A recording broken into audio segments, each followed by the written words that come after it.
to delete files from Windows using PowerShell. The process is quick, but because PowerShell can remove files permanently, it's important to verify what you're targeting first.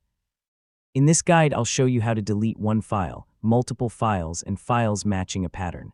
First, open PowerShell from Start Search, then run Get Location to see your current directory. Use getChildItem or the shorter dir to list the files there. Take a moment to confirm the location before deleting anything. To delete a file, use the removeItem command followed by the file name.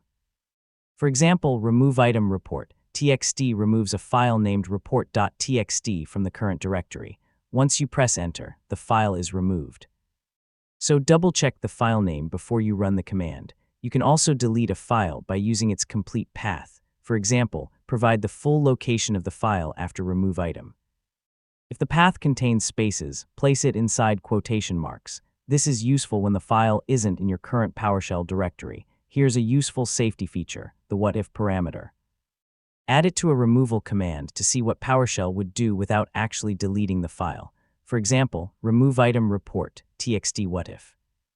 This is a great habit when you're testing a command or working with important data.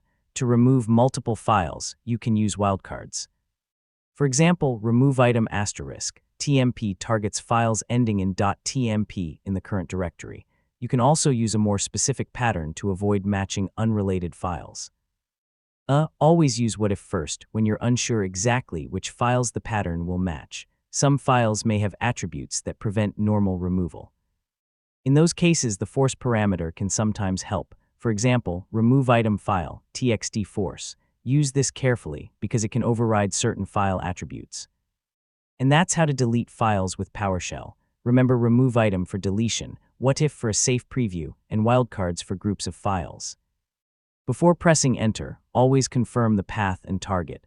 Yeah, a few seconds of checking can save you a lot of trouble.